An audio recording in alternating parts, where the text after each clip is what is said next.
RN. Ravi ने कल waste Bengal के 22वें गवर्नर के रूप में शपथ ले ली है।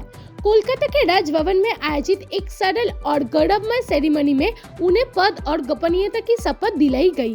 इस सेरेमनी में ममता बनर्जी और राज्य सरकार के कई सीनियर नेता और अधिकारी मौजूद थे। शपथ लेने के बाद आर.एन. रवि ने कहा कि वेस्ट बंगाल जैसे समृद्ध, सांस्कृतिक और ऐतिहासिक राज्य की सेवा करना उनके लिए गर्व की बात है। उन्होंने राज्य के लोगों के कल्याण और विकास के लिए काम करने की बात कही।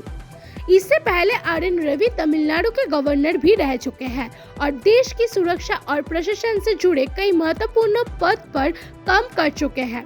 अब उनके सामने वेस्ट बंगाल में गवर्नर के रूप में नई जिम्मेदारी है। देश में फ्यूल की कमी को लेकर चल रही चिंता के बीच सरकार ने बड़ा बयान दिया है। सरकार ने स्पष्ट कहा कि देश में फ्यूल की कोई कमी नहीं है और पेट्रोल, डीजल और एलपीजी की सप्लाई पूरी तरह से स्टेबल है। पेट्रोलियम और नेचुरल गैस मंत्री हरदीप सिंह पुरी ने पार्लियामेंट में कहा कि देश भर में पेट्रोल, डीजल, केरोसिन और एलपीजी पर्याप्त मात्रा में उपलब्ध है। उन्होंने बताया कि फ्यूल सप्लाई चेन स्मूथली काम कर रही है और लोगों को घबराने की कोई जरूरत नहीं है। ये बयान उस समय आया है जब मिडिल ईस्ट में बढ़ रही तनाव की वजह से ग्लोबल ऑयल सप्लाई को लेकर चिंता बढ़ रही है। सरकार ने कहा है कि भारत ने एनर्जी सिक्योरिटी को मजबूत करने के लिए अलग अलग देशों से ऑयल इंपोर्ट करने की स्ट्रैटेजी अपनाया है। सरकार ने यह भी कहा कि वो ग्लोबल एनर्जी सिचुएशन पर लगातार नजर रखी हुई है और देश में फ्यूल की सप्लाई को बिना रुकावट जारी रखने के लिए जरूरी कदम उठाए जा रहे हैं। लोगों से अपील की गई है कि फ्यूल शॉर्टेज की अफवाह पर ध्यान न दें। वेस्ट बंगाल से एक महत्वपूर्ण खबर सामने आई है। पूर्व गवर्नर सीवी आनंद बोस और एजुकेशनिस्ट फोरम के हेड ओम प्रकाश मिश्रा के बीच चल रहा विवाद अब खत्म हो गया है। दोनों ने अपने पुराने मतभेद भुलाकर एक दूसरे के साथ समझौता कर लिया है।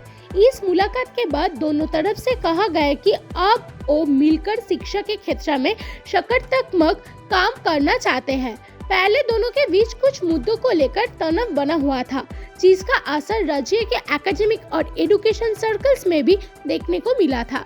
इस वजह से काफी चर्चा भी हुई थी। अब दोनों ने बरी द हैचेट यानी पुरानी बातों को भूलकर आगे बढ़ने का फैसला लिया है। उम्मीद की जा रही है कि इससे वेस्ट बंगाल की शिक्षा क्षेत्र में एक बेहतर और सहयोग का माहौल बनेगा। बीसीसीआई ने इंडियन प्रीमियर लीग यानी आईपीएल 2026 से पहले सभी 10 फ्रेंचाइजीज को एक बड़े वार्निंग दी है। बीसीसीआई ने प्रैक्टिस सेशंस और पिच के इस्तेमाल को लेकर नए रूल्स जारी किए हैं।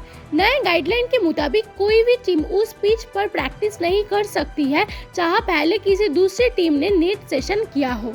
हर टीम को प्रैक्टिस के लिए अलग पिच और अलग नेट्स दिए जाएंगे ताकि किसी भी टीम को एक्स्ट्रा एडवांटेज ना मिले। इसके अलावा बीसीसीआई ने मेन पिच के इस्तेमाल पर भी रेस्ट्रिक्शंस लगा दी है। टीम्स को अपने पहले होम मैच से 4 दिन पहले तक में स्क्वायर या मैच पिच पर प्रैक्टिस करने की इजाजत नहीं होगी।